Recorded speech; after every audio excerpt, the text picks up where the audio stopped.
Princess Velara had always been the black sheep of the Catherian royal family. While her brothers and sisters looked at other planets like shopping malls full of free workers, she saw living beings with their own hopes and dreams. The Catherians were masters of the galaxy, with technology so advanced they could reshape entire worlds with a thought. But Velara couldn't shake the feeling that being powerful didn't give them the right to treat others like property. Her people had perfected the art of conquest over thousands of years. They would arrive at a primitive world, study the inhabitants for their weaknesses, then either enslave the strongest or wipe them out completely. The Catherian Empire stretched across hundreds of star systems, built on the broken backs of countless species who had never stood a chance. Velara spoke out against these practices during Royal Council meetings. She questioned why they needed so many slaves when their technology could do most of the work. She asked uncomfortable questions about the moral cost of their empire. These weren't popular opinions in a society that measured success by how many worlds you could conquer before breakfast. Her fellow royals started whispering behind her back. They called her weak, infected by some strange disease of conscience that made her sympathize with inferior beings. Some even suggested she might be mentally ill, since no true Catherian could feel empathy for lesser species.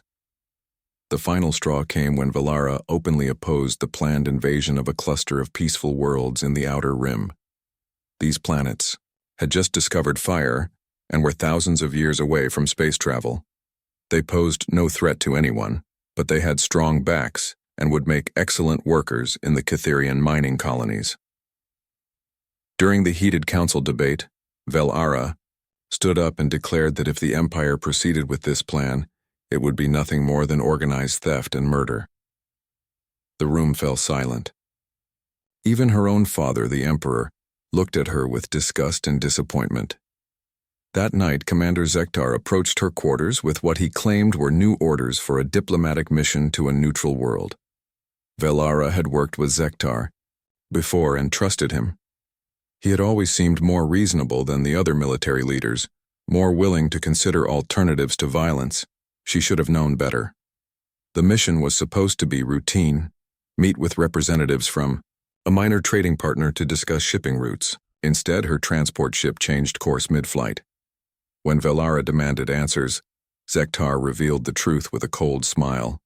The Royal Council had declared her a traitor to the Empire. Her speeches about morality and her opposition to their expansion had made her too dangerous to remain free. They couldn't execute her outright without causing a scandal, so they had chosen a more creative solution. Before Velara could react, the ship's medical bay activated. Robotic arms held her down while surgical tools removed the biotechnology implants that marked her as royalty. These devices weren't just symbols of status. They were her connection to Catherian technology, her ability to communicate across vast distances, and her immunity to most diseases and injuries. Without them, she was just another alien creature, no different from the species her people enslaved. The pain was incredible. Each implant had been woven into her nervous system since birth. Removing them felt like having pieces of her soul torn away. But the physical agony was nothing compared to the betrayal. People she had trusted, people she had considered friends, watched her suffer with expressions of mild interest. They dumped her on Earth like garbage, choosing this primitive world specifically because it was so far from any major trade routes that rescue would be impossible. Earth wasn't even on most star maps. Its inhabitants had barely figured out how to leave their own atmosphere. As Velara crashed through the forest canopy, branches tearing at her royal robes and exposed skin, she realized how helpless she had become. Every movement sent waves of pain through her body where the implants used to be. Her enhanced vision was gone, her superhuman strength reduced to that of an ordinary being. The dense woods around her felt alien and threatening. Strange sounds came from every direction, creatures she couldn't identify making noises that might be warnings or hunting calls. The air smelled wrong, thick with moisture and organic decay. Everything about this world felt hostile and primitive. But the worst part was knowing that her own people were hunting her. Catherian death squads were efficient and thorough. They would use orbital scanners to track her heat signature, then send down teams to finish what the council had started. Her exile was only temporary. They intended it to be permanent in the most final way possible. As night fell around her and unknown dangers stirred in the darkness, Princess Velara realized her old life was truly over.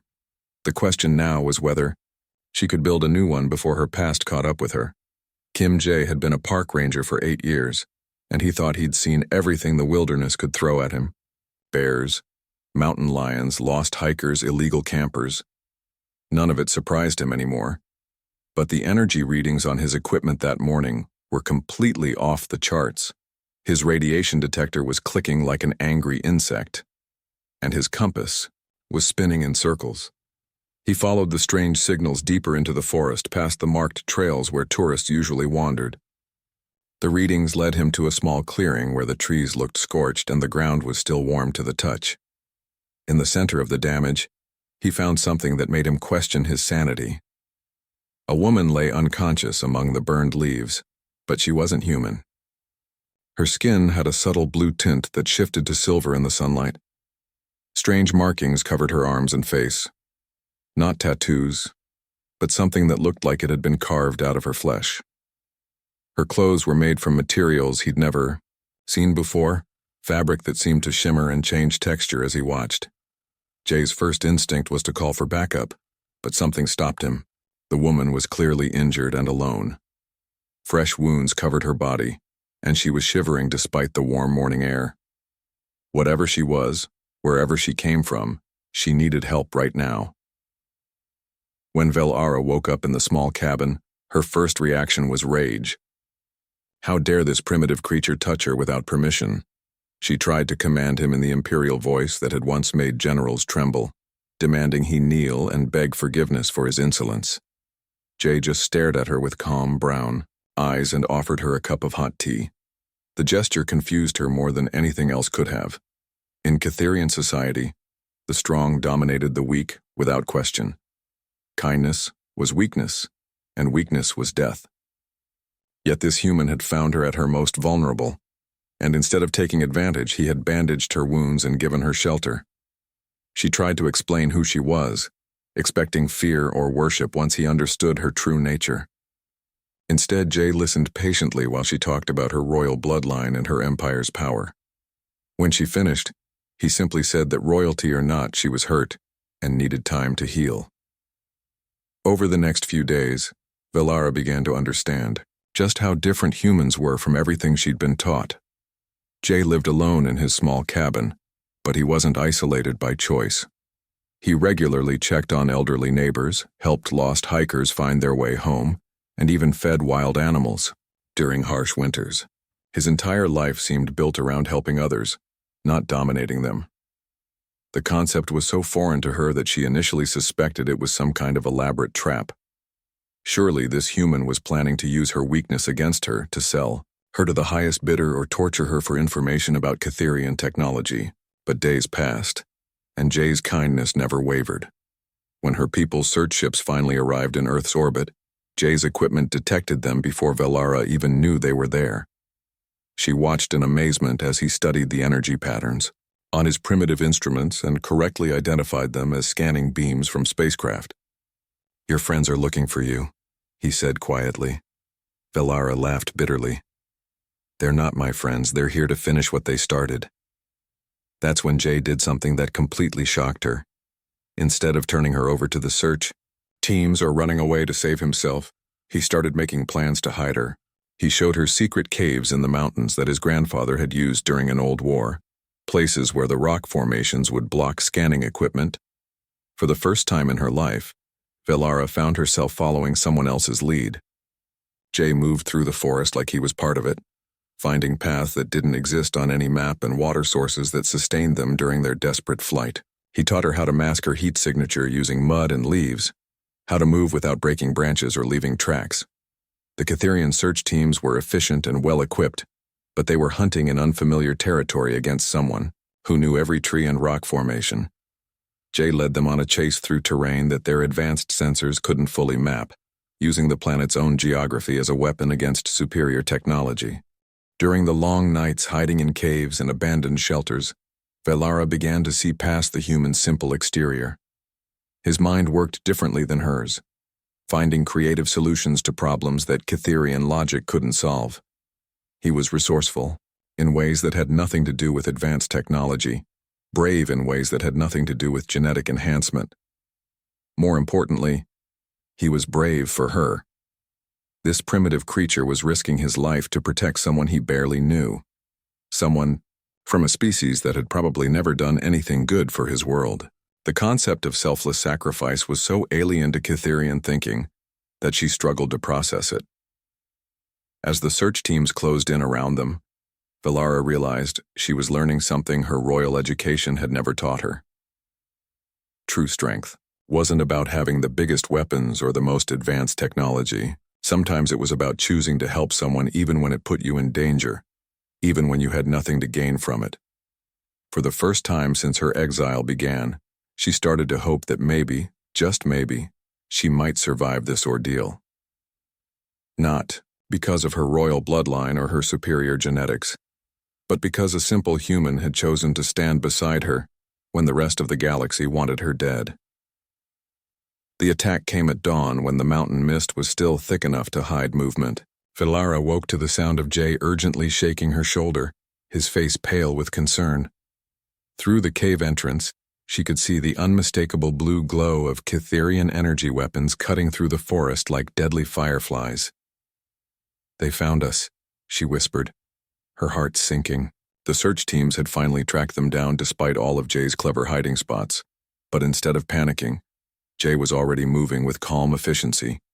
He grabbed his backpack and started pulling out items that looked like junk to Velara. Old metal containers, lengths of wire, and what appeared to be explosive powder from ancient human weapons. She watched in confusion as he quickly assembled these primitive components into something that looked dangerous. "What are you doing?" she asked. "Those toys won't work against Cytherian armor." Jay smiled grimly. "Maybe not directly, but your people probably don't know much about avalanches." Before she could ask what he meant, the first Cytherian soldier appeared at the cave mouth. The warrior was massive even by her people's standards, covered in biomechanical armor that could deflect most energy weapons. His plasma rifle could have cut through solid rock. Jay's improvised explosive went off somewhere above them, and suddenly, the entire mountainside was moving. Tons of snow and rock came crashing down, completely blocking the cave entrance and burying the Cytherian soldier in the process. The sound was deafening, like the planet itself was angry. "Your technology might be advanced," Jay said as he led her toward a hidden exit at the back of the cave, "but it can't argue with gravity." Over the next 3 days, Velara watched Jay turn the entire forest into a weapon against her own people. He used mirrors to redirect their scanning beams back at them, causing their equipment to malfunction. He dug pit traps that even Cytherian-enhanced reflexes couldn't avoid. He even managed to hack into their communication frequencies using a device built from spare radio parts. The most impressive moment came when a Cytherian hunter squad cornered them in a narrow valley. These weren't ordinary soldiers. They were elite trackers with genetic modifications that made them faster and stronger than regular Cytherians.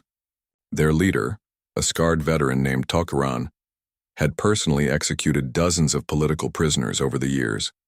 Jay looked at the 3 heavily armed warriors blocking their path and calmly pulled out what looked like a simple slingshot. Velara almost laughed at the absurdity of it. How could such a primitive weapon threaten beings who could survive in the vacuum of space? Then Jay loaded the slingshot with a small metal ball and aimed it not at the soldiers but at a specific spot on the cliff wall above them. The projectile hit exactly where he intended, triggering a landslide that sent the entire hunter squad tumbling into the valley below. They survived thanks to their enhanced bodies, but they were buried too deep to continue the chase. "How did you know that would work?" Velara asked in amazement. "I've been hiking these mountains since I was a kid," Jay replied. "You learned to read the signs of unstable rock formations." As they continued their desperate flight, Velara found herself sharing stories she'd never told anyone. She talked about the planets her people had destroyed, the species they had enslaved, the children who had been torn from their families to work in Cytherian factories. The weight of her empire's crimes had been crushing her for years, but she'd never had anyone who would listen without judgment. Jay told her about human history in return, their wars, their struggles, their gradual journey toward treating each other with dignity and respect. He spoke about people who had sacrificed everything to protect strangers, about communities that came together during disasters, about the human capacity to choose kindness even when it was difficult. Your people see strength as the ability to take what you want, he said one evening as they shared a small fire in a hidden cave. Humans learned a long time ago that real strength comes from what you're willing to give up for others. The moment that changed everything happened on the fourth day. They were crossing a narrow mountain pass when a Kitherian sniper found them. The plasma bolt came out of nowhere, aimed directly at Velara's chest. She had just enough time to realize she was about to die when Jay slammed into her, knocking her aside. The energy blast caught him in the shoulder, burning through his jacket and deep into his flesh. The smell of burned skin filled the air as he collapsed, his face twisted in agony. Velara had seen plasma wounds before. They were usually fatal for non-enhanced beings. For the first time since her exile, Velara felt real terror. Not fear for her own life, but desperate panic at the thought of losing someone who mattered to her. This human had become more than just an ally. He was the first person in her entire life who had chosen to protect her without expecting anything in return. She remembered the hidden Kitherian supply cache that had been established in this region years ago for emergency situations. Her royal access codes might still work, even after her exile. It was dangerous. Using them would reveal her location to any Kitherian ships in orbit. But she didn't care about the risk anymore. The cache was buried deep in the mountainside, protected by security systems that recognized her genetic signature. Inside, she found medical nanobots designed to repair tissue damage in Kitherian soldiers. She'd never used the technology on an alien before, but she had to try. As the tiny machines worked to heal Jay's wounds, Velara realized something had fundamentally changed inside her. In her old life, loyalty was bought with fear or power. People obeyed her because they had to, not because they wanted to. But Jay's loyalty was freely given, and that made it infinitely more valuable than anything she'd possessed as a princess. She had found something worth fighting for, something worth protecting, and for the first time in her life, someone had found her worth saving too. The reinforcement ships arrived like dark storms against Earth's blue sky. Velara counted at least 12 Kitherian vessels, each one carrying enough firepower to level a small city. Her heart sank as she realized the full scope of what her people had sent to retrieve her. This wasn't just a hunting party anymore. It was an execution fleet. She turned to Jay, expecting to see fear in his eyes, or worse, the cold calculation that would lead him to abandon her. Any rational being would cut their losses and run. She had brought death to his world, and staying with her meant facing an enemy that could turn mountains to glass. Instead, Jay was making phone calls. "This is Ranger Kim Jay, authorization code 77 Alpha, he said into his radio. "I need immediate contact with Director Park at Northern Command. Tell him the Cascade Protocol is now active." Velara stared at him in confusion. "What are you doing? You need to get as far away from me as possible. Those ships will scan for my heat signature and destroy everything within miles of my location." Jay finished his call and looked at her with that same calm expression he'd worn since the day they met. "Did you really think Earth got this far without noticing we weren't alone in the universe?" Before she could ask what he meant, military vehicles began emerging from what looked like solid rock faces. Camouflage doors opened in cliff walls, and soldiers in advanced combat gear started taking positions around their location. These weren't the primitive warriors Velara had expected. Their equipment looked sophisticated enough to give even Kitherian technology a real fight. A woman, in military uniform, approached them, her expression both professional and oddly welcoming. "Ranger Kim, good to see you again. And you must be our guest from the Kitherian Empire. I'm Colonel Lee Min-jung, Earth Defense Command." Velara's mind reeled. "Earth Defense Command? But your people have barely achieved interplanetary travel. How could you possibly defend against a galactic empire?" Colonel Lee smiled. "That's exactly what we wanted everyone to think. Come with me, and I'll show you what humans do best. surprise people who underestimate us. The hidden facility was carved deep into the mountain, far more extensive than anything Velara could have imagined. As they walked through corridors filled with technology that seemed impossible for Earth's development level, Colonel Lee explained how humanity had been preparing for this day. "We've been detecting alien signals for over 50 years, she said. Most governments decided it was better to prepare quietly rather than cause panic. We studied every signal we intercepted, learned from every piece of technology that crashed on our planet, and developed strategies specifically designed to fight enemies with superior firepower." They entered a vast command center where dozens of technicians monitored screens showing the Catherian ships in orbit. But what shocked Velara most were the other aliens working alongside the humans, beings from species she recognized as former subjects of various galactic empires. A tall, insectoid creature from the Nexus Collective was helping human engineers analyze Catherian shield frequencies. A crystalline being from the Silicon Reaches was sharing information about energy weapon vulnerabilities. There were at least a dozen different species, all working together with an efficiency that would have been impossible in the rigid hierarchy of her home empire. "How is this possible?" Velara whispered. "These species have been enemies for centuries." "That's the thing about oppression," said a voice behind her. She turned to see a reptilian alien with scars covering his scaled face. "It makes strange allies out of former enemies. I'm Kethvar, formerly a general in the Saurian war fleet. Now I help humans plan defenses against the same empire I once served." Kethvar explained how he had defected after being ordered to execute civilian populations on conquered worlds. Like Velara, he had found that humans offered something his own people never had: acceptance without demanding absolute loyalty in return. "Your people, my people, all the great empires," he continued, "they rule through fear. But humans figured out something we never did. Beings fight harder when they're fighting for something they believe in, not just because they're afraid of punishment." In the command center, Velara watched human strategists work with alien defectors to devise a battle plan that seemed impossible. They weren't trying to match Catherian firepower directly. Instead, they were planning to use the invaders' own strength against them. "Catherian ships are designed to fight other advanced civilizations," explained Dr. Kim Sung-ho, the facility's chief scientist. "They expect energy shields, plasma weapons, the usual galactic warfare tactics. They're not prepared for what we call asymmetrical defense." The plan was elegantly simple.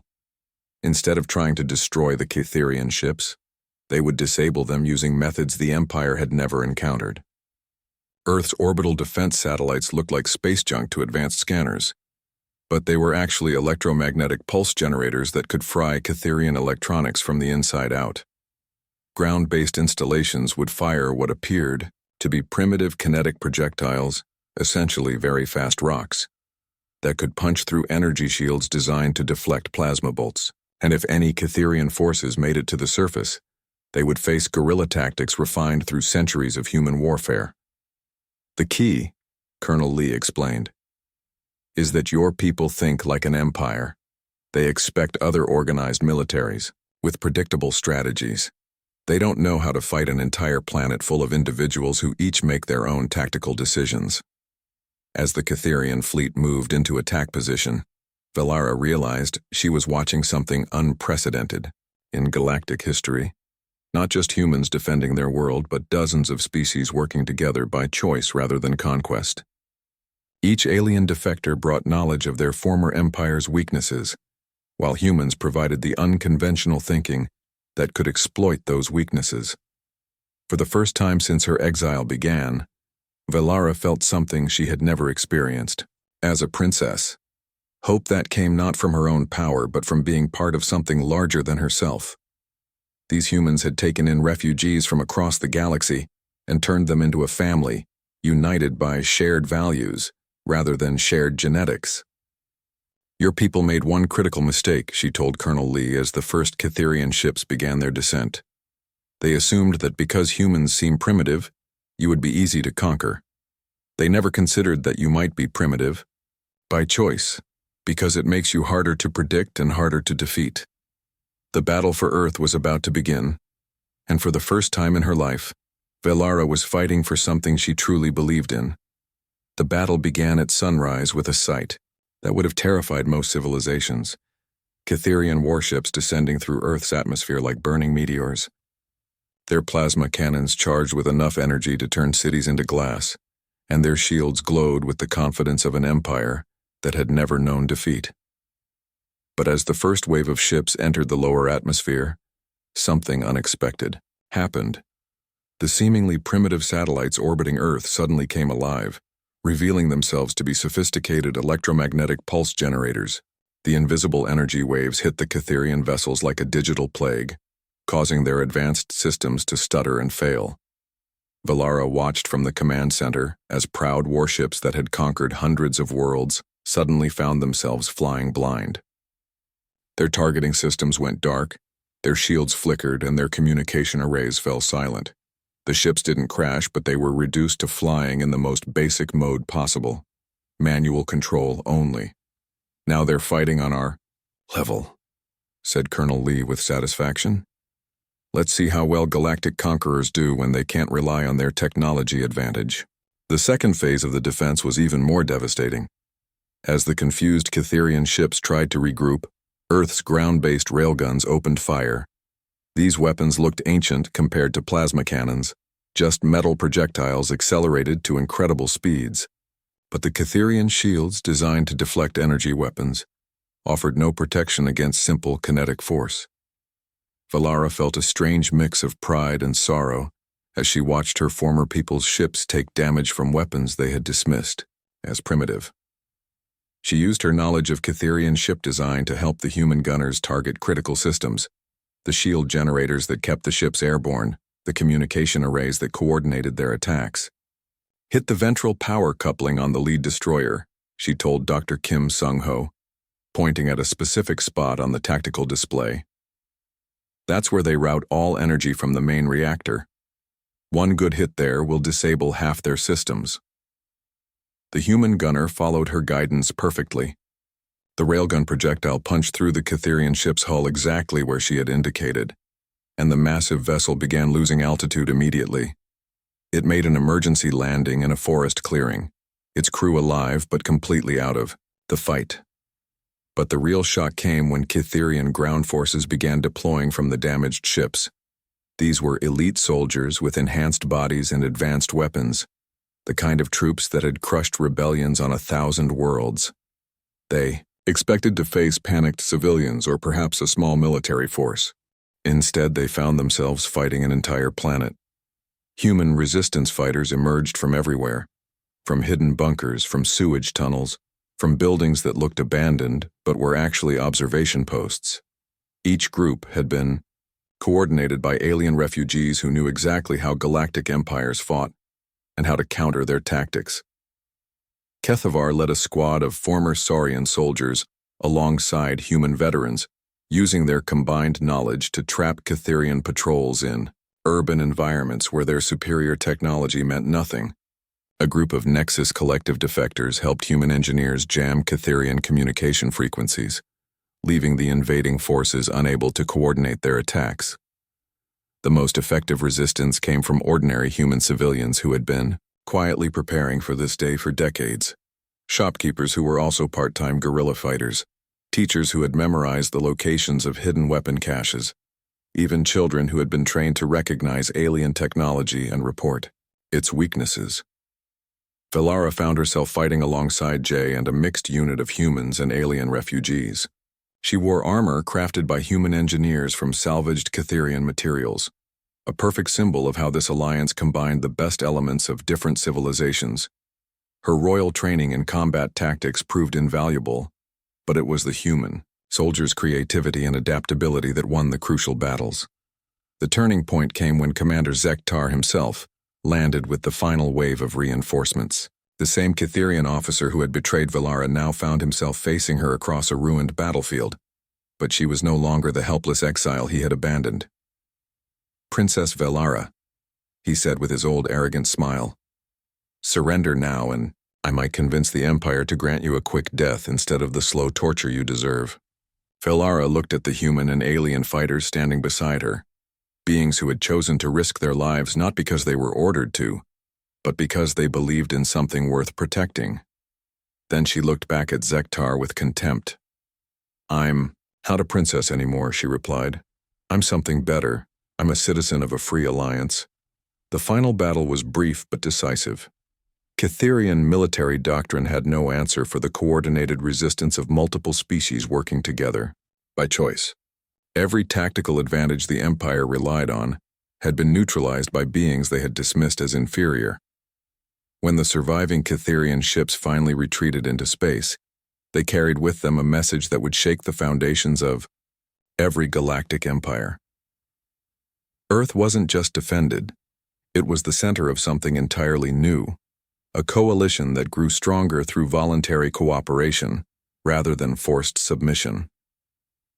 The months that followed saw representatives from dozens of worlds arriving to learn about this unprecedented alliance. Species that had been enemies for centuries found common ground in their shared desire for freedom from imperial oppression. Trade agreements were negotiated based on mutual benefit rather than exploitation. Military cooperation was offered freely, rather than demanded through threats. Felera stood beside Jay on the observation deck of the newly constructed diplomatic station, watching as another ship full of hopeful refugees approached Earth's orbital facilities.